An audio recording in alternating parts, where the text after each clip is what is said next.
Greetings everybody, it's Rob from the Sage Tower, and we're here with another Pathfinder 2nd edition video. This one is another archetype review video, and this one is a bit of a special one really. For this one, we will be reviewing the Alkenstar Agent Archetype, and the reason why this one is a bit special is I'm actually running an Outlaws of Alkenstay campaign, and one of my players did actually pick this up from one of their characters that they had to make halfway through to pick up this archetype. So I have a bit of a personal experience with this specific campaign as well as this archetype. So let's hop on into that and see exactly what we think about this one. Now, for the Alkenstar Agent Archetype, it's an uncommon one like we just talked about with the Aldori dedication, the Aldori duelist one.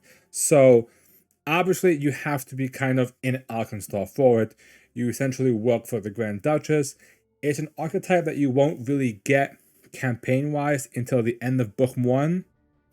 So you're looking at like level 4-ish. So you won't get it right away. And let's just look at it. And you can see you need to be trained at firearm. Most people in Alkenstar are trained in deception. Become an expert in deception. And you're trained in your choice of underworld lore or legal lore, to become an expert instead, and you gain the lie to me skill feat.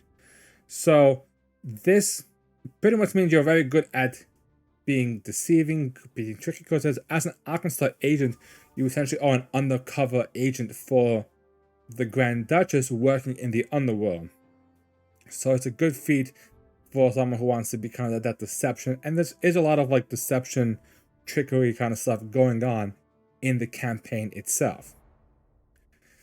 The next feat on the list is the loose cannon, and this one is an interesting one only because my player actually used it in the last game and I'm a bit confused about it, to be honest.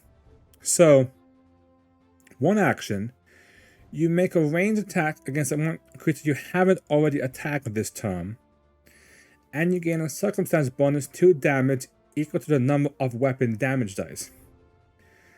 The strike gains the following effects. If you fail, it misfires, but if you critical fail, it misfires and explodes. Now, the reason why I'm confused about this one is I don't really see the upswing of it. Like, even with number of weapon damage dice, you're looking at maybe, what, 2 to 4 damage extra on the attack? But on the flip side is you potentially misfire the weapon. So I guess if you think you're going to hit, but you can hit because... I guess you can, because like it says like you haven't already attacked on this turn. So there's nothing stopping you from doing that as your first attack. It's a very weird thing. I guess if you do it as your first attack, it can make it so when your attack doesn't actually have any multiple attack penalty, better chance to hit, and then you can do an extra 2, 3, 4 damage depending on what the damage dice are. So in that case, it might be worth it. The downswing for this one I think is too great. If you miss, it misfires, so then it's pretty much done for that fight. And if it critical fails, which actually that's what happened in my game, the barbarian tried to shoot their weapon and it critically failed. Then the hero pointed it and it still critically failed and it exploded right in their face. So it does happen. So it's not exactly the greatest one. Like, I wouldn't be screaming to pick up this one. The plant evidence feat allows you to put a single item onto a person without them noticing by succeeding at a thievery check. Now, and if you're a ruffian, you can do it when you shove somebody. This one is a strange one, I'll be honest. And the reason for this is, even in the Alkenstar campaign, Outlaws of Alkenstay, I don't think there's any point where this could actually be useful. This could be good maybe in like an Agents of Edgewatch type style, where you're trying to like, arrest somebody by putting, maybe you put evidence on them. But you're not really an official quote unquote like lawbringer in this campaign, so I don't really see the point of this as a feat. Now, it can put anything you want, and without going into too much spoilers, there are ways you could maybe capitalize on this offensively, put something on them, and then have it explode on them kind of deal. That could work.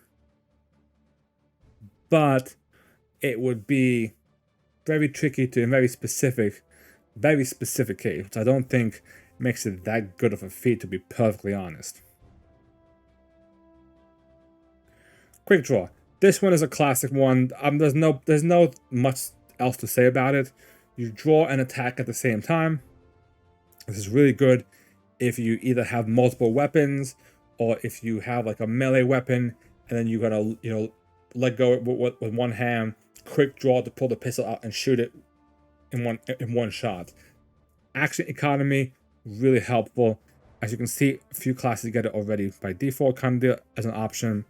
So I definitely think this is, of the three we've seen so far, probably the most like clear one to pick. Reactive Pursuit. Now this one is also a similar one. Basically, I know a few classes get something similar like this one, where essentially if someone tries to move away from you as a reaction, you chase after them. I would say this is a very specific depending on your build. So for instance, in my campaign, like I said, the Barbarian has this as their archetype, Alkenstar Agent. So when he's using his big, I think he's using Greatsword currently, weapon, and one of the enemies runs away to get out of position from him, he can chase after them, keep up with them, and then that way, you know, that whole chance of getting away so then forcing them to spend an action to move to get closer to me is gone. He's right back in their face, ready to swing again next turn. So if you're a melee type character, this is a good one for you. If you're a gunslinger, you probably don't want them near you anyway, really. So maybe for the best part, let them be a bit. Running reload. Let's just be honest. This is, if you are a gunslinger of any intention, you're picking up running reload probably at some point in your lifespan. This is probably one of the best gunslinger type feats you can have, hands down. The ability to move while reloading is great. Even if you don't have to move far, take a step, take a sneak, stride, whatever. Being able to move and reload in one go is perfect. It saves you so much action economy of having to shoot, reload, shoot again. Instead, you can go shoot, move, running, reload, shoot again. Now you're in a better position and get that second shot off. So it is a classic feat, and one that if you're a gunslinger, even if you're a ranger, but since we're in the Outlaws of Alkenstay mindset, it's mostly guns, this is a classic one. Prepare papers. Now, this one lets you create forgery as an exploration activity. It takes 1 hour per page of whatever document you're forging. 10 minutes if you're legendary in society. So create forgery on its own. Just I'll scroll down a bit. Takes about like a day or a week, it says. It's a downtime activity. So 1 hour per page, you're probably at most making 1 or 2 pages at the most, like an invitation or some sort of like legal documents. Again, the same issue I have with this prepare papers is the same as plant evidence. They're both really cool, but I don't see them having much impact on the actual campaign. Again, you're not really creating yourself like this like political cop type drama in this campaign. Now, if you are playing that type of campaign, maybe a homebrew campaign of the sort, that kind of game where you're you know, these kind of undercover cops, if you will, that could work. It can work also in some cases as well. You can sneak in, pretend you're one of these corrupt agents, pretend you're a criminal. Oh, I have the paperwork to prove it. I created my, I have a fake warrant for myself, or I created an invitation to this party for myself. So this kind of stuff can work. So I definitely think prepared papers has more use than plant evidence does as an option, but still not the greatest one in my opinion. Flash your badge. You have to be a master in intimidation, so that's a big one. But you pretty much get to demoralize in a 30-foot cone. And if a creature hasn't broken the law, the result of the check against that creature is 1 degree of success worse than the result you rolled. So obviously it means if you flash your badge against the innocent people, the save is going to be easier for them. This one's okay. I think the issue I have with flash your badge overall is A, you have to be master in intimidation, so hopefully you're that kind of character, less deception, more, bad cop, brute force kind of deal. The breaking the law in the past week stipulation, I mean, there's a good chance that you're probably up against criminals for the most part, so you probably won't be flashing your badge every combat.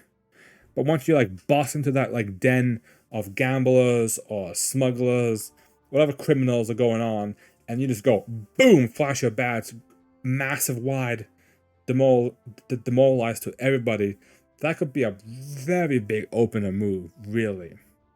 Imagine if you hit that and you get to frighten 1 or frighten 2 half of the encounter. That's a good opening round. So not a bad one, not at all.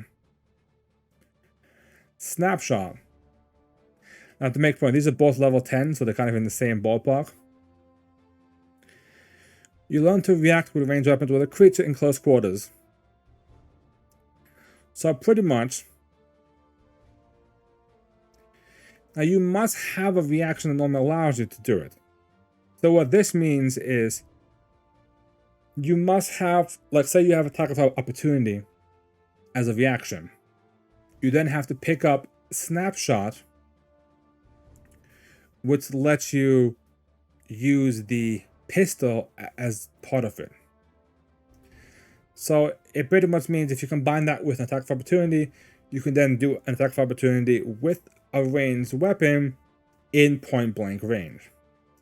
They have to be within next to you. It's still not anything. It has to be right next to you. Is that useful? I mean, if you're struggling for a feat, maybe. Let's be honest. But even between these two, flash of badge, if you can meet the prerequisite for it, is probably better. This is so oddly specific, it's just not that great in my opinion. And then the final feat is instant opening. Choose a target within 30 feet. It's flat-footed against your attacks until the end of your next turn. Depending on the way you describe your distraction, this attack gains either the auditory or visual trait. So here's the interesting about instant opening, and that's a level 18 feat. So right away, I'll preface this by saying the Outlaws of Alkenstay campaign only goes through 11. So technically it ends before you even get to it. So at this point you're level 20 up here kind of deal. At this point the level 18 feet all kind of broken, and you can see the reason why this one's broken in the sense there's no saving throw. There's also no cooldown on this, which means you could essentially spend the entire combat insulting somebody, and by insulting them, they are flat-footed against your attacks basically forever. Combine this with a class like a rogue or a gunslinger or some sort of investigator, someone who has precision damage that procs or flat-footedness type of stuff. Then you combine that with this, and you pretty much have your own like combo to trigger your abilities. So if I had to pick any of these, this is definitely the big one. It's a level 18 feat, so that explains why it's broken, but this is the like big shot. So let's review this as a whole package for you guys. The Alkenstar Agent Archetype is an okay one. I'll be honest, looking at a lot of the feats on this list, it wasn't really that mind-blowing. Half of it sounds cool, but I feel like that they designed those outside of the direction that the campaign itself goes in. So at this point, we've had the Acrobat archetype, we've had the Eldori Duelist archetype, and now we have this one. Both the Acrobat and the Eldori Duelist were great, big, popular, really good in my opinion, archetypes.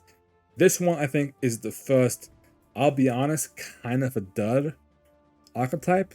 Like, a lot of it isn't practical, a lot of it isn't designed for the campaign it's in, to be perfectly fair.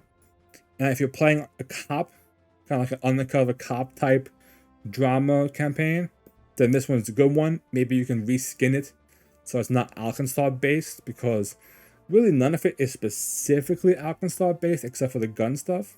So work with your GM in that case. Maybe if you're playing like a little like undercover campaign, you could use this as a potential archetype. Work with your GM on that regards. Otherwise, I would say look to see if there's anything better. Personally, it may be a better use for this one. Sorry. So hope you guys have enjoyed this opening experience into the archetype for today's video. If you have enjoyed this, please be sure to hit that subscribe button down below. It is very appreciative and helps this channel grow. You guys have been loving these videos so far, so continue showing the love and I will continue making them for you guys, going over these different archetypes and just kind of reviewing them to see how useful they actually are. Thank you guys for watching this video.